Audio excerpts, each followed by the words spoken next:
This conference will now be recorded. Good morning, everybody. You're listening to KPFT Houston.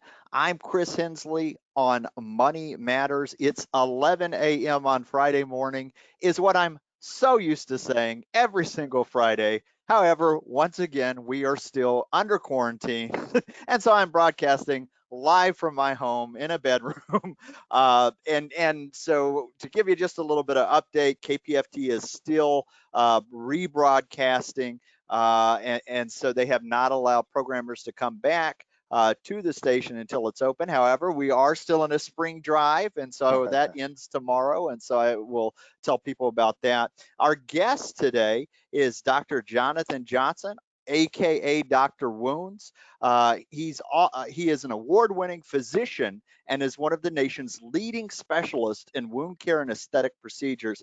As the founder and surgical director of two Washington, D.C. based practices, Comprehensive Wound Care Services, and Capital Aesthetic and Laser Center, Dr. Wounds is quickly becoming America's go-to physician and premier expert in wound care and aesthetic treatment. And we're going to be talking to Dr. Wounds today about a bunch of different things, but one of the things that we are going to talk about is how business leaders and everyday people can really prepare for unforeseen crisis situations. So that's one of the things that we will dive into. So if you keep listening, please stay tuned.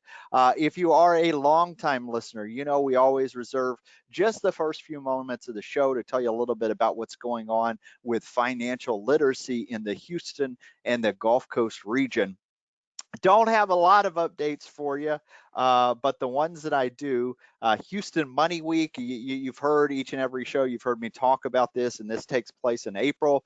This year, we did pause it because those are events that are free and open to the public, and those are definitely in groups of more than 15 Yeah. when we go out and do that. So that's something that we placed on hold this year. Do have some bad news. One of our partners, Shepard Manson Johnson, B. Johnson, who is a community leader. He is a teacher through Holman Street Baptist Church. He did pass away this weekend from COVID-19, and he has been with us in a couple different hats through Holman Street Baptist University. Of course, they host one of our nonprofit organizations that work with us as well, as actually housed out of there. And you've heard Jackie Aguilera come on the show and talk about her organization, and they were kind of hand in hand there. So we're sad to hear that, but that is that's this stuff is happening and going on right now. Also, you did hear me mention KPFT is having a fund driver right now, and that does end tomorrow on June 5th. So stay tuned. You can always go to kpft.org and hit the tip jar if you enjoy listening, and that is how we keep the lights on through community-based radio. So with that, Jonathan, thank you so much for. And should I call you Dr. Wounds or Jonathan? Dr. Wounds is fine, Dr. Chris. Wounds. All Thanks, right. man. Well, thank you. Thank you for being patient as I got through the intro there. Of course. And one of the things that the listeners didn't get to see or hear was as you were coming onto the show, you were literally decked out in your PPE. And so we had to take a second to get out of there. So I know you're in between patients. But could you tell us a little bit a little bit about yourself, maybe outside of the bio, so listeners can get to know you a little bit better? Yeah, no problem. Well, Chris, first of all, really appreciate you having me on the show. Just the opportunity to be able to speak about, moving your business forward, looking at some of the issues that, COVID has put into place as far as roadblocks and how to kind of navigate around those issues is really, really important for any level of business. So I appreciate the chance to chat with you guys. And, to all your listeners, I'm Dr. Johnson, Dr. Wounds, and what my specialty is we focus on taking care of patients that have wounds, obviously, in nursing home, long-term care, some hospice patients, as well as patients that are at home and patients that come into the office as well. And so we focused on an overall comprehensive approach to healthcare that focuses on wounds. But just aside from the professional standpoint, Chris, born and raised in Denver, Colorado, And I'm a huge fan of everything Denver. My parents still live there, and I love the city. I've been in the DC area for close to around 10 years and did a lot of my training out here. So I'm pretty well acclimated to being out here in the East Coast with the weather and the changes and the demographics, et cetera. So other than that, I'm a huge outdoors fan. I love to do a lot of reading, and I'm moving up the level of the chess games. Oh, So nice. I'm trying to get to a level where I'm pretty competitive, man. So I think it's great to stimulate the mind, Yeah. specifically now, as you were stating in the intro, that a lot of us are in quarantine, unfortunately. Absolutely, absolutely. So I'm a big chess fan myself, so Okay, that's good, awesome there. man. Let's talk about one of the things you mentioned, and as I was reading your bio, Hmm. you have multiple businesses that you're involved in, and I know so that's difficult for entrepreneurs to have one business, much less Hmm. more than one. Very true. Can you tell us some thoughts on um, uh, business owners or leaders and how they can prepare for unforeseen crises that might arise? Definitely. So, the foundation, in my opinion, of healthcare is focusing on taking care of the patient, number one, but also focusing on business literacy. And unfortunately, being in the healthcare business, we're not taught a lot of the aspects of business, the in and outs, how to read a P&L, the importance of a balance sheet, understand equity, et cetera, understanding owning your own real estate that you actually practice in, which is another huge point. Um, but just from a business standpoint, the most important thing is to, take care of your patients, take care of your clients, and trying to balance multiple businesses. The one thing I would definitely say, Chris, is do not rob Peter to pay Paul. Hmm. And, in simpler terms, keep everything in categories, keep everything in a column so that you understand, your expenses, you understand your revenue cycle, and you understand how to make sure each one of the businesses stay viable without letting one business implode the other ones. So huge point, very important. I love that. So you said a lot just in those few moments there. I like the term that you use. Now you started with healthcare, but you talked Mhm. about business literacy and the Right. idea of people knowing, profit and loss and the equity. One of the things that you mentioned was the idea of people owning the real estate, even the business that you're in, Correct. is something that people should be aware of. That's a Hmm. thing. And then also categories, kind of the firewall between different businesses, which ones Right. are being successful and which ones are maybe kind of having to be supported by the other businesses. So that's a lot of really good information for people to think about there. Um, Definitely. Tell us a little bit about how you built a solid financial foundation. Well, good, great question. So, when you're starting your business, when you're working at any business, Chris, as you know, you are taking a risk, right? So the risk is to your personal finance, the risk is to your family, to those support you and those that love you. So understanding how to build a competent and strong foundation is definitely key. So, we look at like the different tiers of what we're taught in business school or what we learn about. We think about investments, we think about emergencies, we think about, eliminating debt, we think about protecting ourselves like life insurance, health insurance, et cetera. And then we think about healthcare, because healthcare, as you probably know, in the United States is one of the major reasons a lot of financially stable families and individuals are no longer stable.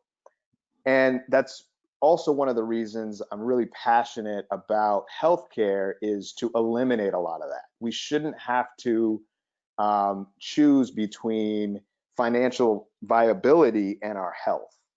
So understanding that foundation is key. But to answer your question with a little bit more clarity, I think the most important thing is assess your risk. Figure out what exactly your risk tolerance is, figure out your liquidity, and then look at how to use that liquidity to manage your risk and take everything step by step. There's an analogy I use all the time with my dad and some of my friends is that you don't have a playbook in life, you know. You just don't have a playbook. So you're literally calling plays at the line of scrimmage. You're reading the defense and you're watching that safety, those that are football fans, and you're figuring out whether they have 8 in the box, whether they're back, and you have to make changes at the line of scrimmage. Because, if it was easy, everyone would do it. So I think the most important aspect is understanding your risk tolerance, making sure you have liquidity to weather any issues, and then just take it step by step and find something you're passionate about, obviously, as well.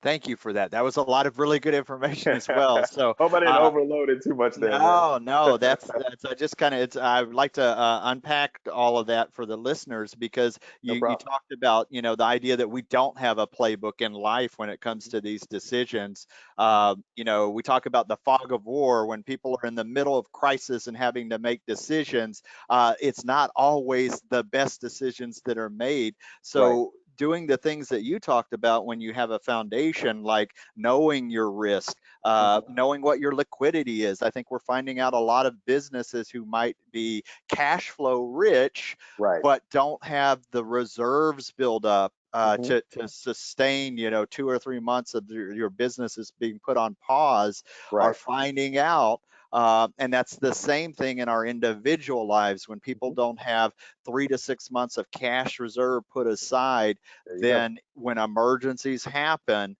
that's when we enter that crisis mode. So this is fantastic. This is really good True. information.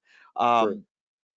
Let's pivot just a little bit, because this is Hmm. still totally related. But how do you balance? You've got these multiple businesses, one would even say multiple streams of income. How do Hmm. you balance those? So, our practices focus on providing quality healthcare first. And, Chris, I was blessed to have two great parents. My father is a retired dentist, and my mother basically was the practice manager. So growing up, I was blessed to be able to, go to the office and see how a practice ran, and I would cut the lawn and sweep the front and just do everything I could. Number one, because they told me I had to, There you go. but number two, so I can get my allowance and I can go Right. do whatever.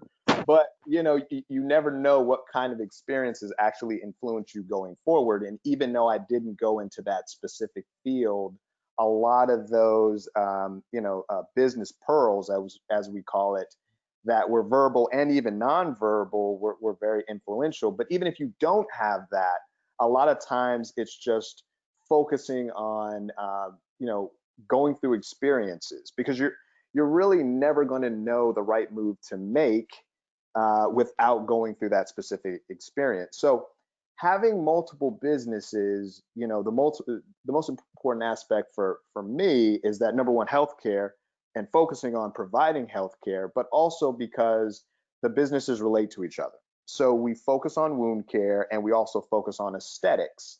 And a lot of the aesthetic issues deal with scar problems, deal with long-term wound issues that can also be solved from a wound care standpoint. So it's kind of it's a relationship. It's a symbiotic relationship, and having multiple businesses and multiple revenue streams is great. And I really think that that's what you should focus on. But it's not the monetary gain that values how great of a practitioner you are, how great of a person you are, et cetera. And I've always been told through my mentors and my parents is that if you do great work, all the financial rewards will come. If you focus on providing the best care to each patient that you see individually and giving them their time to explain to you what they need from you, because it's a service-based practice. And I don't care if you're triple board certified from the best trained facility in the United States of America. At the end of the day, you are a high paid waiter, period.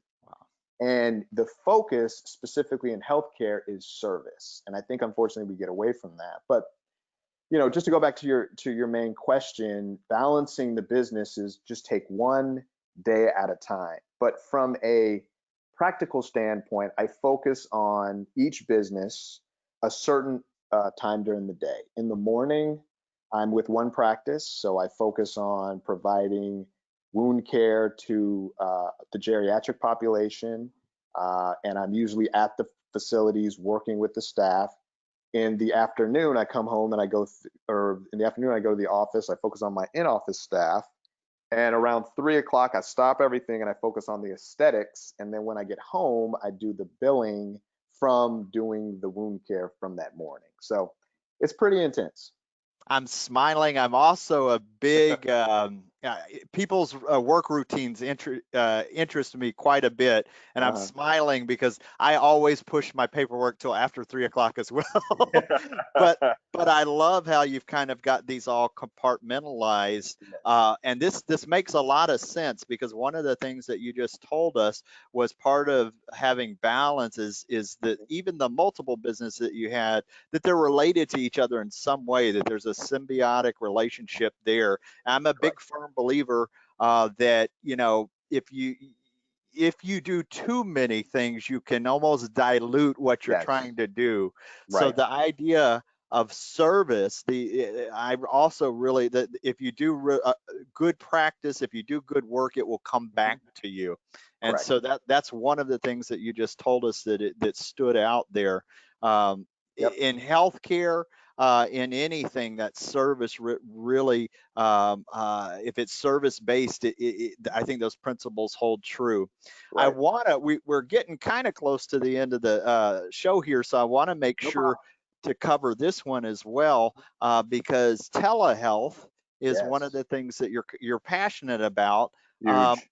why is telehealth it's proving itself to be the future of medicine? Mhm. Can you tell us a little bit about this?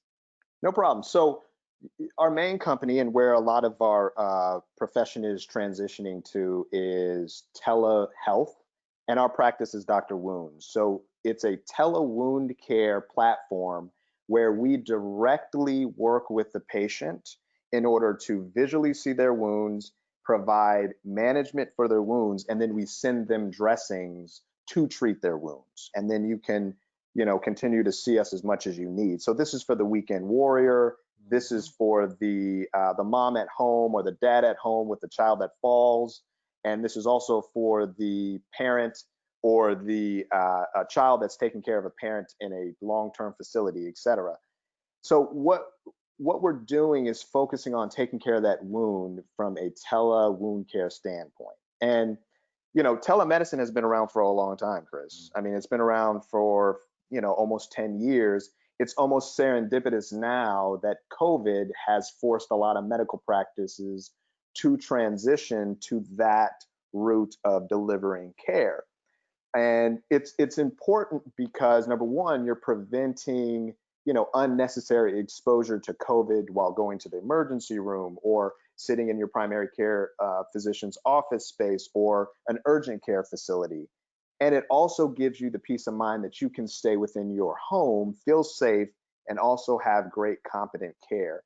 Now, telemedicine is, it's the rage now. Everyone's talking about telemedicine, this platform, and this company's coming out with this platform. But it still goes back, Chris, to the general standpoint of service. I don't care how great your platform is. I don't care how well it integrates with this EMR, which is an electronic medical record. You still have to be a great provider and you have to be able to deliver great, competent care. It's a form of communication with your patient, and your patient needs to feel comfortable communicating with you or it doesn't work. It doesn't matter what the mode of communication is. So, that's what we focus on as far as Dr.Wounds is concerned, is compassionate care and making sure that the patient has that ability to speak and say, hey, listen, this is what's going on. I need help.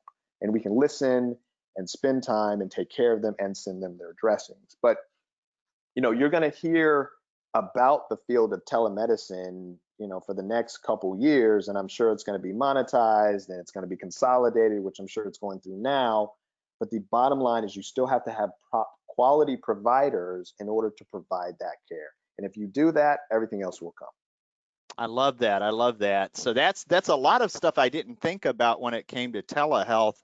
The idea that, right now, if something happens and you go into an emergency room, depending on where you're at in the United States, you're Mhm. increasing your chances of being exposed to other people who are carrying COVID-19. So the Exactly. idea that we can get online for Hmm. something like a wound and have a qualified healthcare professional tell us how to treat it without having to leave our home necessarily, Correct. um, is fantastic. And I think if there's been any roadblocks in the past for people thinking like, hey, can we actually do this? I know as a financial advisor, I work with Uh-huh. people 55 and up, so sometimes Right. the technology can be a roadblock.